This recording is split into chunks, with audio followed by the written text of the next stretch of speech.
आणि याच्यानंतर मी जमात इस्लामी हिंद नांदेडचे शहराध्यक्ष माननीय रियाजुल हसन आमेर यांना विनंती करतो की त्यांनी आपले मनोगत सादर करावे.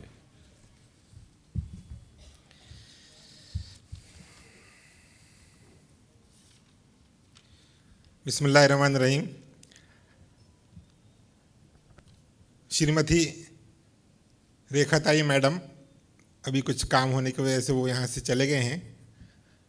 श्रीमती मल्लिका फिरदौस साहिबा, secretary women's wing Jamaat Islami Nanded. Engineer Shivaji राजे पाटिल साहब और माननीय बालाजी थोटवे साहब और बंधु और भगिनिनों, अस्सलाम वालेकुम रहमतुल्लाहि व बरकातहू.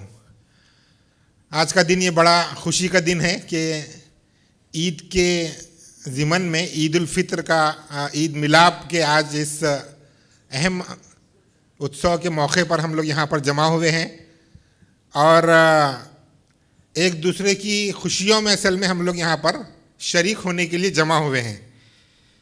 हालांकि ये जो रिवाज है ये भारत में सदियों से चला आ रहा है कि जब ईद और कोई भी त्यौहार होता है किसी भी समाज का तो तमाम मज़हब के लोग एक दूसरे को मुबारकबाद देते थे, एक दूसरे के घरों पर आना जाना रहता था और एक अच्छे समाज की ये अलामत होती थी. लेकिन कुछ सालों से जिन लोगों को ये सब पसंद नहीं आता है उन्होंने इस रिवाज को ख़त्म करने के लिए बहुत सारी कोशिशें की है. जमात इस्लामी इस तरह के जो प्रोग्राम है वो पूरे भारत देश में अरेंज करती है. महाराष्ट्र में भी हमने औरंगाबाद, जालना, परभनी, अकोला, इवन मुंबई वगैरह में भी इस तरह के प्रोग्राम रखे हैं. असल में एक दूसरे से मोहब्बत का माहौल और एटमॉस्फेयर बने, ये इसका एक ख़ास उद्देश्य है. अभी एक महीना पहले रमज़ान गुजरा है. रमज़ान में पूरे दुनिया भर में मुसलमानों ने रोज़े रखे हैं और रोज़े का जो असल मकसद यही था कि ईश्वर अल्लाह से अपने ताल्लुक़ को मजबूत करना और एक अच्छा समाज बनाने के लिए, स्थापना करने के लिए अपने आप को इसमें तैयार करना. रोज़ा हर व्यक्ति के दिल में असल में एक पुलिस चौकी बिठा देता है कि कौन सा काम करना चाहिए और कौन सा नहीं करना चाहिए, कौन सा काम करने से ईश्वर अल्लाह खुश होता है और कौन सा काम करने से वो नाराज़ होता है. तो ये कामों की मुसलसिल एक महीने की ट्रेनिंग रोज़े के थ्रू होती है और रोज़े से ईश्वर भय असल में लोगों के दिल में पैदा करने का इसका एक सबसे अहम एक मकसद है.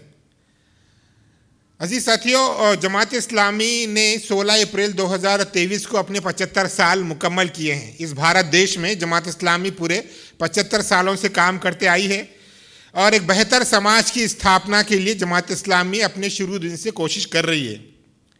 एक बहुत बड़ी गलतफहमी जमात इस्लामी के ताल्लुक से ये है कि ये जमात इस्लामी मुसलमानों की कोई एक संगठन है जो मुसलमानों के इशू के लिए काम करती है.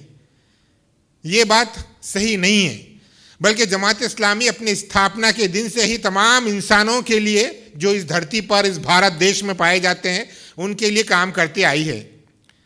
बहुत शॉर्ट टाइम में मैं आपको ये बताऊंगा कि जमात इस्लामी 2 फ्रंट पर सबसे अहम काम उसके जमात इस्लामी के हैं. जो बुनियादी तौर पे जमात इस्लामी 2 फ्रंट पे काम करती है. जो सबसे पहला फ्रंट है वो है एक खुदा की बंदगी की दावत, यानी कि हम सब का, मुसलमानों का, हिंदुओं का, सिख का, जैन का, आदिवासियों का, नॉर्थ इंडियंस का, साउथ इंडियंस का, सबका पैदा करने वाला एक मालिक खुदा ईश्वर अल्लाह है, जिसको लोग अलग अलग नाम से याद करते हैं. तो हमको इसी की बात असल में मानना चाहिए और इसी के बताए हुए मार्गदर्शन के मुताबिक अपनी ज़िंदगी गुजारनी चाहिए. ये जमात इस्लामी का पहला उद्देश्य है. और जब एक खुदा ने सबको पैदा किया तो सब इंसान जो मानो इस धरती पे पाए जाते हैं वो बराबर हैं. कोई बड़ी ज़ात का, कोई छोटी ज़ात का, या कोई अमीर या कोई गरीब नहीं है और कोई ऊंच नीच भेदभाव नहीं है. रंग व नस्ल और ज़ात पात की बुनियाद पर और दौलत और अमीरी और गरीबी की बुनियाद पर इंसानों को डिफ्रेंशिएट और तफरीक नहीं किया जाना चाहिए. ये जमात इस्लामी पूरे मुल्क भर में जब से उसकी स्थापना हुई है इसका ये प्राइम उद्देश्य है. इसीलिए जमात इस्लामी का दूसरा फ्रंट जो काम करने का है वो ये है कि जब सब इंसान बराबर हैं तो सब इंसानों के साथ एक जैसा सुलूक होना चाहिए और सबको इंसाफ मिलना चाहिए।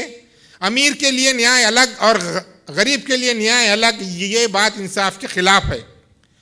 हमारे मुल्क भारत में जो पॉलिसी बने वो भी सब इंसानों के लिए बराबर बने और मुल्क के जो रिसोर्सेस हैं, वेल्थ है, इकोनॉमी है, उसका जो डिस्ट्रीब्यूशन हो वो भी इक्वल डिस्ट्रीब्यूट हो, ये भी इंसाफ है। और आज मुल्क में इन गलत पॉलिसियों के नतीजे में ऐसा हो रहा है कि जो अमीर है, जो वेल्दी है, वो अमीर से अमीर होता जा रहा है और जो गरीब है वो गरीब से गरीब होता जा रहा है। तो ये इकोनॉमिकल जो डिस्ट्रीब्यूशन है उसके लिए इंसाफ नहीं करने की वजह से इस तरह की सिचुएशन हो रही है। हमारा ये मानना है, हम ये चाहते हैं कि जो फ्लो ऑफ मनी है वो ऊपर से नीचे की तरफ आए, अमीरों से गरीबी की तरफ जब फ्लो ऑफ मनी रहेगा तो हम एक अच्छा और एक खुशहाल समाज की एक स्थापना हम लोग कहने में कामयाब होंगे। भारत की आबादी तकरीबन 130 करोड़ है। अगर हमारे मुल्क की पॉलिसी और उसके जो बेनिफिशरीज हैं और समाज के अगर सिर्फ चंद अफराद तक वो महदूद रहें तो ये असल में नाइंसाफ़ी है। मुल्क की जो इकोनॉमिकल पॉलिसी रहेगी वो तमाम लोगों के लिए इक्वल रहेगी। अगर आप गरीबों में कुछ अनाज या कुछ योजनाएं देकर ये समझते होंगे कि हमने इनका हक अदा कर दिया तो ये भी असल में नाइंसाफ़ी है। आज दुनिया के जो टॉप बिलियनर्स है, 10 टॉप बिलियनर्स, उसमें आपको ये बात कर हैरत होगी कि 2 उसमें इंडियंस हैं। हमने जापान को, हमने बरतानिया को, हमने जर्मनी को और हमने यूरोप को भी इसने पीछे छोड़ा है कि दुनिया के टॉप 10 बिलियनर्स में 2 जो बिलियनर है वो इंडिया से बिलोंग करते हैं। इसके अपोजिट में अगर ये देखा जाए तो दुनिया की जो सबसे बड़ी गरीब तरीन आबादी का बड़ा हिस्सा जो है वो हमारे मुल्क भारत में है। लाखों अफराद आज भी 2 वक्त की रोटी के लिए उनको नसीब नहीं होती है और वो दिन भर की भाग दौड़ के बाद भी 2 वक्त की रोटी उनके हाथ में नहीं आती है। ग्लोबल हंगर इंडेक्स नाम की एक NGO ऑर्गेनाइजेशन है, उसने जो हर साल सर्वे करती है, 2022 की रीसेंट सर्वे आप गूगल आउट करके देख सकते हैं कि आउट ऑफ 121 इंडिया का जो नंबर है वो 107 पे उसने रखा है। ये हमारे लिए शर्म की बात है कि हम ग्लोबल हंगर इंडेक्स में हम बांग्लादेश से, श्रीलंका से और भी कई जो छोटे ममालिक हैं उनसे भी नीचे हैं। तो ये असल में एक सिक्के के अलग अलग पहलू है। इस तरफ जमात इस्लामी लोगों का कंसर्न असल में लाना चाहती है। ये बहुत सीरियस इश्यू है जिसको एड्रेस करने की ज़रूरत है और ये बहुत बड़ी असल में नाइंसाफ़ी है। जो लोग समाज में चोरी करते हैं, डाके डालते हैं, रेप करते हैं, ये लोग क्रिमिनल्स हैं, मुजरिम हैं। लेकिन जो लोग मुल्क की दौलत लूट रहे हैं और जो हेट स्पीचेस करते हैं और जो लोगों को नफ़रत की बुनियाद पर, जात पात की बुनियाद पर उनके अंदर खौफ और दहशत पैदा करते हैं, ये बड़े मुजरिम हैं और बड़े क्रिमिनल्स हैं और ये ही लोग समाज के लिए हानिकारक हैं। ये असल में कुछ 2 इश्यूज़ मैंने आपके सामने रखा। वक्त बहुत कम है कि जिस पर काम करने की ज़रूरत है और जमात इस्लामी अपने बसात भर जितनी उसकी पावर ताकत है, जितना मैन पावर उनको लेकर ये काम पूरे 75 सालों से करते आई है। और एक बात ये है कि औरत जो है समाज का निस्फ है, आधा है।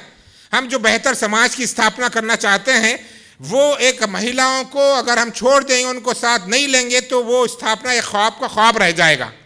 इसीलिए जमात इस्लामी ने शुरू दिन से वुमेंस विंग का क़याम अपने साथ रखा है और वुमेंस जो है हमारे साथ कदम ब कदम मिलाकर शुरू दिन से चलती आई हैं और ख़वातीन में, लेडीज़ में काम जो पूरा वुमेंस हमारे पास भी यहाँ करते आई हैं। औरत का सही सम्मान ये है कि उसको सम्मान दिया जाए। बातें तो बहुत होती हैं मगर हकीकत में आज भी औरत को वो सम्मान हमारे भारत देश में भी नहीं दिया जाता जिसकी वो हकदार है। आज भी हम देखते हैं कि समाज में औरत को जलाया भी जाता है, उसके ऊपर जुल्म ज़्यादती की जाती है, जहेज़ के नाम पर हरासमेंट होता है। सेक्सुअल हरासमेंट के जो केस ऑलरेडी रजिस्टर्ड है उनका डेटा देखे तो हमको शर्म आती है और ऐसे कई केसेस है जो अनरजिस्टर्ड है। तो ये हमारे लिए बहुत अफसोस की बात है।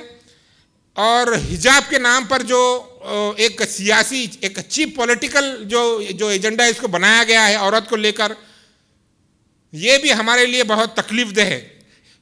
हिजाब जो है वो हिंदुस्तान का और भारत के समाज का एक कल्चर है।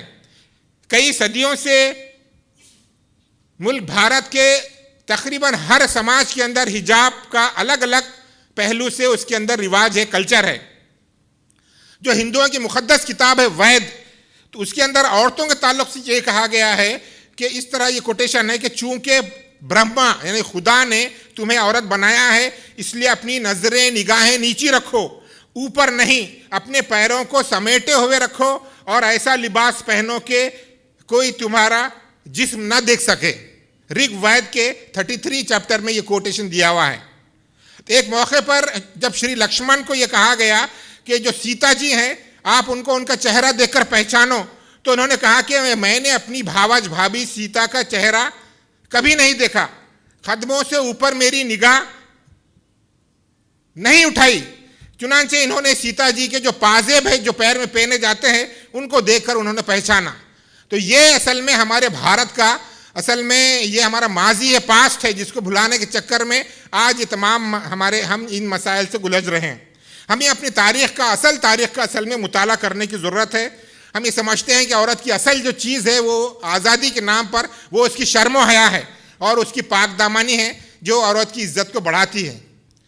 आखिर में मैं जो चीज़ कहना चाहता हूँ कि हम समाज की हर बुराई और जुल्म व ज़्यादती का इल्ज़ाम हमारी हुकूमत पे नहीं डाल सकते कि जो लोग पावर में हैं उनकी ये जिम्मेदारी है कि वो लोग ये सब काम करें, बल्कि हमारी अपनी भी कुछ जिम्मेदारी बनती है और बेहतर समाज की स्थापना के लिए हमारा रोल भी ज़रूरी है कि हर फर्द का रोल इसमें ज़रूरी है।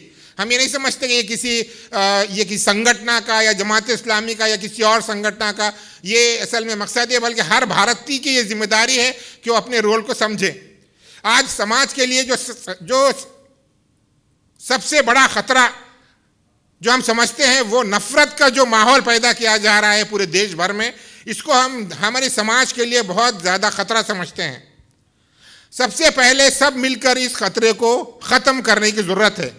जय श्री राम का नारा लगाने वालों को श्री राम जी के चरित्र को पढ़ाने की और पढ़ने की ज़रूरत है कि जो लोग नारा लगा रहे हैं उनको मालूम ही नहीं है कि श्री राम का क्या चरित्र था और किस तरह से उन्होंने वैल्यूज़ के ऊपर उन्होंने काम किया था।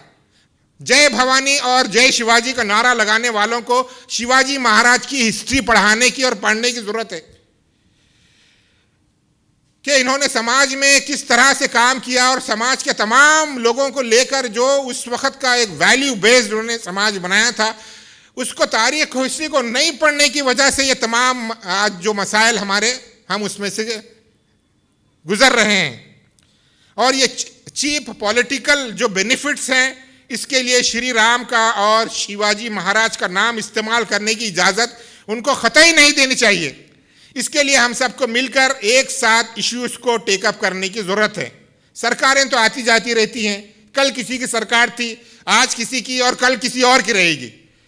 इसीलिए जमात इस्लामी हिंद ने पूरे भारत मुल्क में सद्भावना मंच का क़याम यहाँ पर अमल में लाया कि तकरीबन 100 से ज़्यादा सद्भावना मंच पूरे भारत में जमात इस्लामी ने कायम किए हैं कि जिसमें नांदेड़ में भी सद्भावना मंच कायम है। यहाँ पर 30 से ज़्यादा संगठनें इसके मेंबर हैं। तो हम ये कोशिश करते आए हैं कि इन तमाम लोगों के एक साथ एक प्लेटफॉर्म पर लाकर हमारे देश के भारत के जो कॉमन इश्यूज़ है उसके ऊपर हम सब मिलकर एक स्ट्रैटेजी बनाएं और उसके लिए काम करें। मैं मुबारकबाद देता हूँ जितने लोग इस सद्भावना मंच के मेंबर हैं। जमात इस्लामी अपने पास जितने उसके पास एफर्ट्स है, जितने मैन पावर है, उनको लेकर पूरे देश के विकास का जो सही रियल कंसेप्ट है वो करना चाहती है। और ये तमाम जितने संगठनाएँ हैं उनका हमें इसके अंदर उनकी मदद है, हेल्प है, और हम सब मिलकर एक ऐसे भारत देश का यहाँ पर हम ये करना चाहते हैं कि जहाँ पर हर चीज़ की सहूलत हो, ऐसा भारत देश हम बनाना चाहते हैं कि जहाँ पर एक औरत कश्मीर से निकले और कन्याकुमारी तक अकेली जाए, उसे सिर्फ ईश्वर और अल्लाह का के सिवा किसी का खौफ ना हो।